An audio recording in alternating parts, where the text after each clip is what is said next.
Start. Hi everyone, welcome to Python life YouTube channel. ఈ వీడియోలో మనము డెవాప్స్లో మనకి మోస్ట్ ఇంపార్టెంట్ అండ్ బేసిక్గా అడిగే ఇంటర్వ్యూ క్వశ్చన్స్ గురించి తెలుసుకుందాం. ఓకేనా? నేను మీకు నెక్స్ట్ వీడియోలో కూడా మనం టూల్స్ వైజ్గా ఇంటర్వ్యూ క్వశ్చన్స్ గురించి డిస్కస్ చేద్దాం, లైక్ ఏ టూల్లో ఎలాంటి క్వశ్చన్స్ అడుగుతారో అనేది. సో ప్రజెంట్ ఈ వీడియోలో అయితే మనకి మోస్ట్గా మెయిన్ బేసిక్ ఇంపార్టెంట్ క్వశ్చన్స్ ఏం అడుగుతారో అనేది వాటి గురించి అయితే డిస్కస్ చేద్దాం. సో ఇక్కడ చూసినట్టయితే ఫస్ట్ చూడండి, what is DevOps, why DevOps and before and after DevOps మనకి ఎలా ఉండింది అనేవి ఈ క్వశ్చన్స్కి అయితే మనకి ఆన్సర్ అయితే ఉండాలి. ఓకేనా? సో మనకి డెవాప్స్ని మనం నార్మల్గా ఇన్ఫైనైట్ సింబల్తో డిఫైన్ చేస్తాం. ఓకేనా? ఎందుకంటే డెవాప్స్ అనేది it is never ending process. ఓకేనా? That means it is a continuous process. DevOps అనేది మనకి కంటిన్యూస్ ప్రాసెస్ అని చెప్తాం. ఓకేనా? అండ్ నెక్స్ట్ మనకి ఎస్డిఎల్సి అంటే మనకి సాఫ్ట్వేర్ డెవలప్మెంట్ లైఫ్ సైకిల్. దీంట్లో మనకి రిలీజ్ అయితే ఉండదు. ఈ సాఫ్ట్వేర్ డెవలప్మెంట్ లైఫ్ సైకిల్లో మనకి రిలీజెస్ అయితే ఉండవు. బట్ ఈ డెవాప్స్ సరికి వస్తే మనకి డెవాప్స్లో మనకి రిలీజెస్ అయితే ఉంటాయి. ఓకే, ఇది సెకండ్.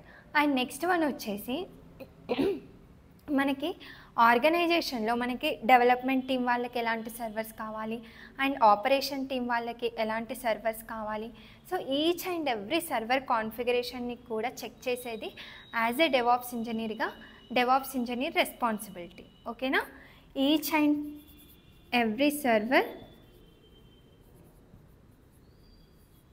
సర్వర్ కాన్ఫిగరేషన్ని చెక్ చేయడం డెవాప్స్ ఇంజనీర్ యొక్క రెస్పాన్సిబిలిటీ అని చెప్పొచ్చు. ఇది సో మనకి ఒక సర్వర్ని క్రియేట్ చేసి ఆ సర్వర్ ప్రాసెస్ చేసేంత వరకు కూడా ఏం జరుగుతుంది అండ్ ఆ అప్లికేషన్కి ఎలాంటి సర్వర్స్ కావాలి అనేది అంతా కూడా ఎవరి రెస్పాన్సిబిలిటీ? డెవాప్స్ ఇంజనీర్ యొక్క రెస్పాన్సిబిలిటీ. వాటిని చెక్ చేసుకోవడం. అండ్ మనకి ఇంకా మీకు ఆల్రెడీ చెప్పాను, మనకి ఆర్గనైజేషన్లో 2 టీమ్స్ అయితే ఉంటాయి, development team and operations team అని. ఓకే, సో వీళ్ళిద్దరూ కలిసే మనకి అప్లికేషన్ని డెవలప్ చేస్తారు. ఓకే, ఆర్గనైజేషన్లో మనకి development team and operations team అయితే ఉంటాయి. వీళ్ళిద్దరూ కలిసి మనకి ప్రాజెక్ట్ ఆర్ ఆ అప్లికేషన్ అయితే డెవలప్ చేస్తారు. అయితే ఇక్కడ మనకి బిఫోర్ డెవాప్స్ ఎలా ఉండింది అంటే, ఇప్పుడు మనకి డెవలప్మెంట్ టీం వాళ్ళు వాళ్ళ కోడ్ అంతా రాసి కూడా అప్లికేషన్ని డెవలప్ చేస్తారు కదా.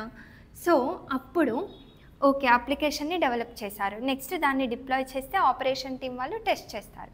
ఇక్కడ ఏం జరుగుతుంది అంటే, డెవలప్మెంట్ టీం వాళ్ళు అప్లికేషన్ని డెవలప్ చేశాక దాన్ని టెస్ట్ చేస్తే వీళ్ళకి అప్లికేషన్ అనేది పర్ఫెక్ట్గా రన్ అయింది. ఓకే, బట్ సేమ్ అదే కోడ్ని ఈ ఆపరేషన్ టీం వాళ్ళకు ప్రొవైడ్ చేస్తే అండ్ సేమ్ ఈ ఆపరేషన్ టీం వాళ్ళు సేమ్ అదే అప్లికేషన్ని టెస్ట్ చేశారు.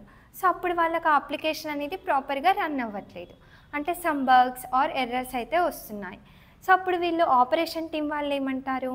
సో కోడ్ కరెక్ట్గా డెవలప్ చేయలేదు డెవలప్మెంట్ టీం వాళ్ళు, సో అందుకే మనకి అప్లికేషన్ ప్రాపర్గా రన్ అవ్వట్లేదు అని వీళ్ళు అంటారు. బట్ డెవలప్మెంట్ టీం వాళ్ళు నో, మేమంతా కరెక్ట్గానే చేసాము, బట్ వీళ్ళే టెస్టింగ్ ప్రాపర్గా చేయట్లేదు అని వీళ్ళు అంటారు. సో ఇలా ఈ 2 టీమ్స్ మధ్య మనకి ఆర్గ్యుమెంట్స్ అయితే జరుగుతాయి. సో ఇలాంటి క్రాషెస్ రాకుండా ఉండడానికే మనకి డెవాప్స్ అయితే వచ్చింది. ఓకేనా? అంటే ఈ డెవాప్స్ ఏం చేస్తుంది? ఈ డెవాప్స్ అనేది మనకి డెవలప్మెంట్ అండ్ ఆపరేషన్ ఈ 2 టీమ్స్ని కొలాబరేట్ చేస్తుంది. ఓకేనా? ఒక అప్లికేషన్ అనేది పర్ఫెక్ట్గా ప్రాపర్గా అంటే బిల్డ్ అవ్వడానికి, డెవలప్మెంట్ చేయడానికి మనకి 2 టీమ్స్ మధ్య కమ్యూనికేషన్ని ఎస్టాబ్లిష్ చేయడానికి ఈ డెవాప్స్ అయితే వచ్చింది. ఇది మనకి ఈ 2 టీమ్స్కి మనకి ప్రాపర్ కమ్యూనికేషన్ని బిల్డ్ చేస్తుంది అని చెప్పొచ్చు. ఓకేనా? సో ఇవి మనకి main basic important questions. And నేను మీకు డాక్యుమెంటేషన్ కూడా ప్రొవైడ్ చేస్తాను కామెంట్ సెక్షన్లో, అది కూడా చెక్ చేయండి. అండ్ నెక్స్ట్ వీడియోలో మనము ఇంకా రిమైనింగ్ ఇంటర్వ్యూ క్వశ్చన్స్ గురించి ఈచ్ టూల్ వైజ్గా తెలుసుకుందాము. అండ్ మీకు ఒక యూస్ఫుల్ ఇన్ఫర్మేషన్ వచ్చేసరికి మన పైథాన్ లైఫ్లో మనం కూడా DevOps with AWS recorded content provide చేస్తున్నాం. ఓకేనా? సో ఇఫ్ ఇంట్రెస్టెడ్ అవుతే నేర్చుకోవాలి అనుకుంటే ఇక్కడ మీకు కాంటాక్ట్ డీటెయిల్స్ ఉన్నాయి. వీళ్ళని రీచ్ అవుతే వీళ్ళు మీకు డెమో అండ్ సిలబస్ ప్రొవైడ్ చేస్తారు. ఆర్ మీరు ఇక్కడ pythonlife.in వెబ్సైట్ ఉంది, అది విజిట్ చేసి అక్కడ సిలబస్ చెక్ చేసుకొని కూడా ఎన్రోల్ అవ్వచ్చు. Thank you.